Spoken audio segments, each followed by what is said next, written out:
give me your elevator pitch for the Lydian chromatic concept.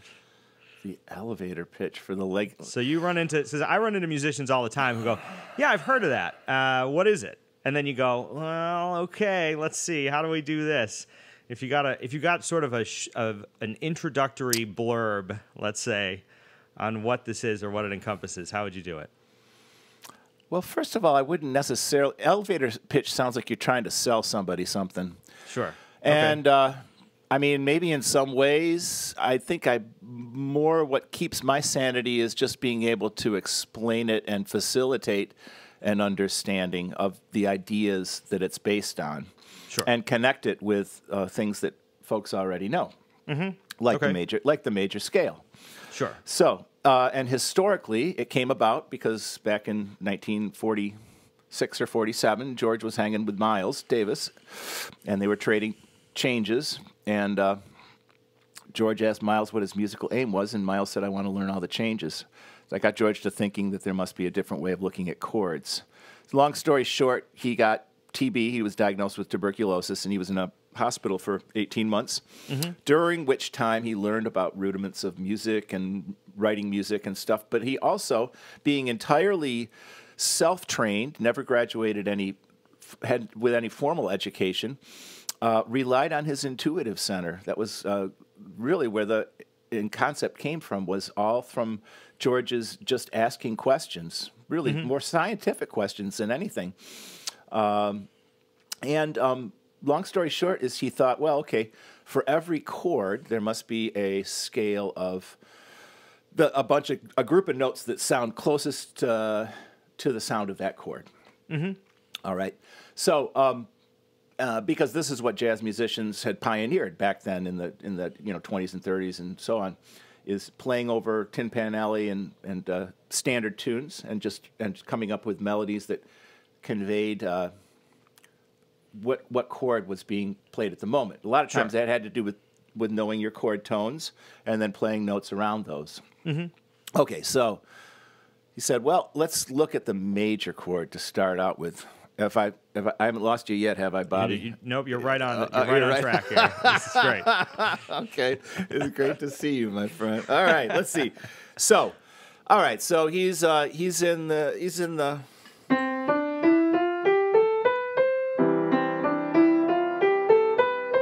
you see? Yeah, you can see pretty well, right? Yep. Yeah, doing great. Good. Yep. So he playing a major chord. This happens to be. No, let's play. Let's play C major. Well, look, just using the ears,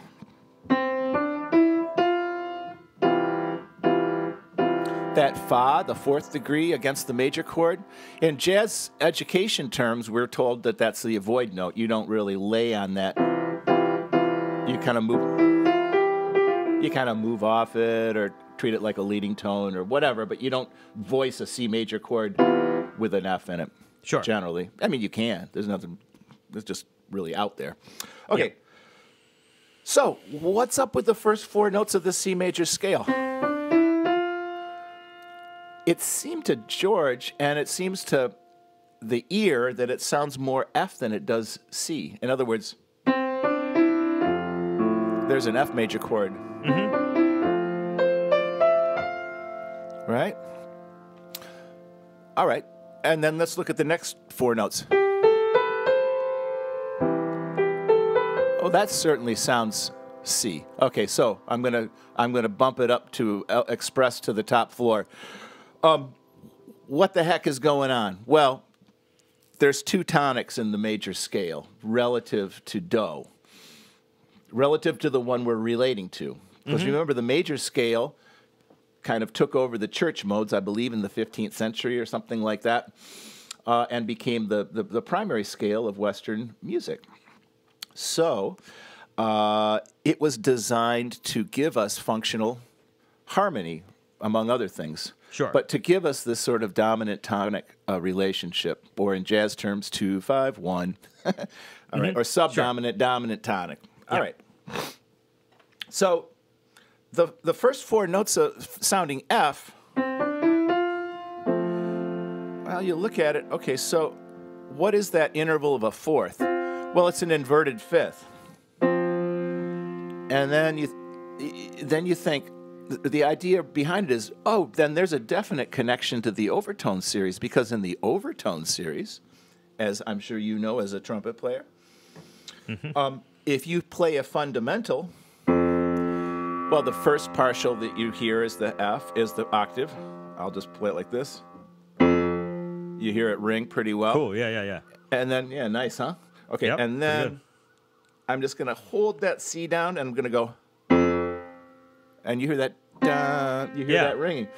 Sure. All right, so, you know, Pythagoras knew this, and the fifth is the basic unit of what George termed tonal gravity. And that's the big idea of behind the Lydian concept, is that it unites, it takes an understanding of organization really from science and the overtone series, but it starts with a vertical premise, meaning this.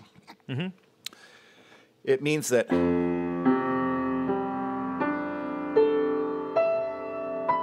a ladder of 6 intervals of fifths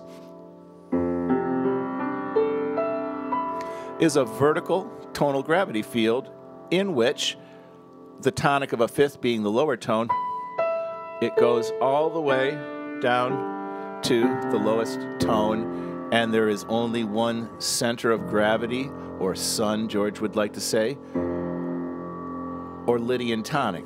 The Lydian scale is not going anywhere. It just sort of is. Yeah.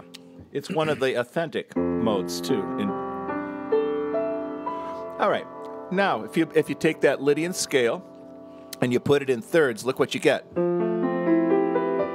You get a F major 13 sharp 11 chord. But let's just take out the 4 notes on top. You get F major. So wouldn't it make logical sense, if A equals B equals C, that F major is the same as F Lydian? Okay, not asking you to believe that, but let's just take that as a premise, that really an F major chord is primarily a representative of F Lydian. Okay, if that's the case. And now just to slow down a little bit, so you're getting there by stacking, because the fifth being the first interval in the overtone series after the fundamental and the octave, you're now using that as the lower of the fifths is going to be the tonic, and so you're building the scale on those fifths so that you get the 7 notes in the Lydian mode. Well, I'm understanding that's where they came from, but I could play them any way I want. I could play all white, you know. Yeah, but the construction of the scale is coming from the understanding that the first fifth in the overtone series is giving it a tonicization to that. Yeah, lower exactly, tone. exactly. Sure. So what we're dealing with here is really looking at it in terms of its roots in the overtone series. Yeah, coming from the strongest harmonic interval, that basic unit of measurement is of the fifth. Sure. So, okay, I think we're carry on back to where we were. All right. Well, I think we're on floor 20 of 38. We'll see where we end up. Okay. All right. So what the heck is going on in the major scale? If the vertical tonic of the C major scale, which is really F Lydian, is F, it's related to C. So why does it resolve to C? Well, because think about it. If an F major chord really is an F Lydian scale, with or without all of the other notes of the scale, then a C major chord would be C Lydian, right? Sure. So, and in C Lydian, check it out. There's no F. Sure. It's an F sharp. It's a 7-tone, or I believe you could say diatonic, self-contained tonal gravity field in which C is the center of gravity. And, you know, C Lydian is not going anywhere. Yeah. A lot of times bebop musicians knew that, and they would end songs on the sharp 4. It gives us absolute finality. It's like, that's it, end of story, right? You're done. And I'll tell you, that was something that I had to grapple with in the beginning, a little bit taking your class, is because we're so used to a major scale, resolving to the tonic, that when you start playing with the Lydian mode, it doesn't have the same forward momentum that brings you to the tonic. So so wimpy. It's so wimpy. I've been well, really. I don't know. No, it is. It's Lydian. Here's something that's so misunderstood. I mean, most of the stuff on the internet is misunderstands and totally overcomplicates this. Mm-hmm. The Lydian stuff is, you can make melodies, beautiful melodies, really even New Age or Disney style melodies if you want with it. Sure, yeah.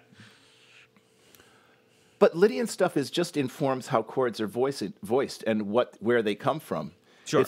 It's what's called the horizontal relationship between chords that explains how they're behaving. So let's go. Can we go back to C major scale just for a second? Yeah, all sure. Right, so you got excuse me, two vertical entities. You have got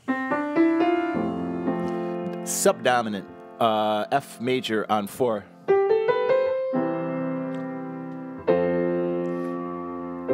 You got a nice amen. Sure. Cool. Why does it resolve? Now, I have a feeling that you might know, Bobby. I do. But I know you do. but for the people at home. Okay, we're at floor 26. We're making good progress. Great. Okay. Well, think about a circle of keys. Well, there's a circle of keys, and then here is the one you're relating to, so it's C. And then in a sharp direction, going up is I'm sorry. No, in a flat direction is F. So in other words, C, F, then B flat, E flat, A flat, D flat, G flat. It's kind of fun. And then the sharp direction would be G, G, D, A, E, B. Okay, enough. But let's just work with just the C and the F. You following? Perfect. Following. What I'm doing? Gotcha. Yep. We're getting creative during this coronavirus thing. Of course. So we've got the circle of fifths. Yeah. So what happens? We start on Do, on C, and we go down 1/5 to F Lydian. And then we can take our G7 chord, which, believe it or not, is G7 is really F Lydian mode 2. Now this gets into the whole idea of modes, and what George discovered is that chords can be looked at. He clarified the idea that chords are modes. Yeah, for him, chords were modes. It wasn't playing modes over chords so much as it was their unified system. It's their unified organization. That said, of course, you can play all kinds of any mode over any chord, and that's all explainable too down the line. Then on the 432nd floor. So, but let's keep it down under 100 and go to why that resolves. Why does G7 or F major resolve to C? Because the center of gravity of G major or F7, or for that matter D minor, because you can't have D minor without F. You take an F Lydian scale. You put it 1, 2, 3, 4, 5, 6. You put it 6th degree in the bass, and you get a nice Dorian minor. You know?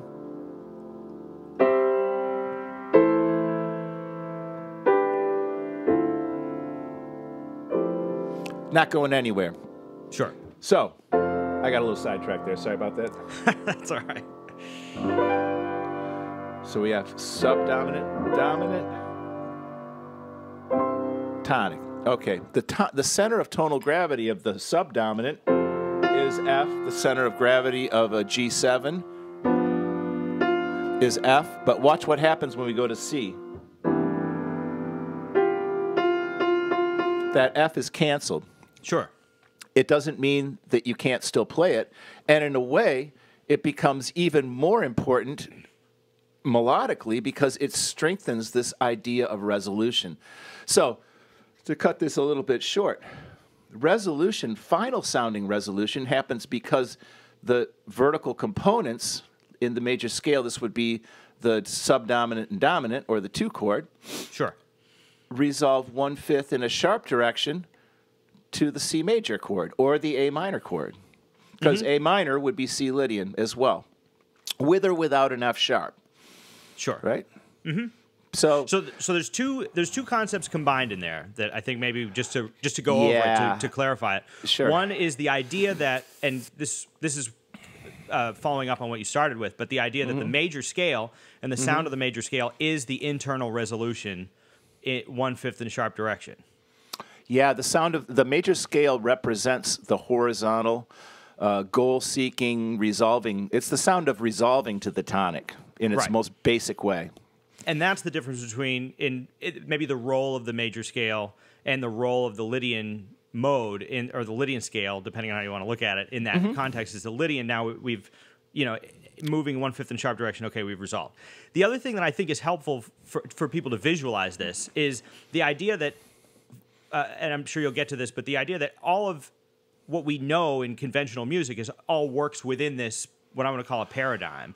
But the idea is that the perspective changes. So as an example, like when I try to explain this to people, oftentimes I'll use a 2-5-1 as an example, where in conventional music theory, we would think of a 2-5-1 as being the 2 of the major scale, 5 of the major scale, 1 of the major scale. But the way that you're describing it is, it's the 6 of the Lydian to the 2 of the Lydian, resolving 1/5 in a sharp direction to the 1 of the Lydian. So it's the 6th mode of F to the 2nd mode of F, resolving to the 1st mode of C Lydian. Yeah, and then I'm going to throw something in that I'm going to start throwing in a lot more sooner than what I was when we were working together. You were in my class.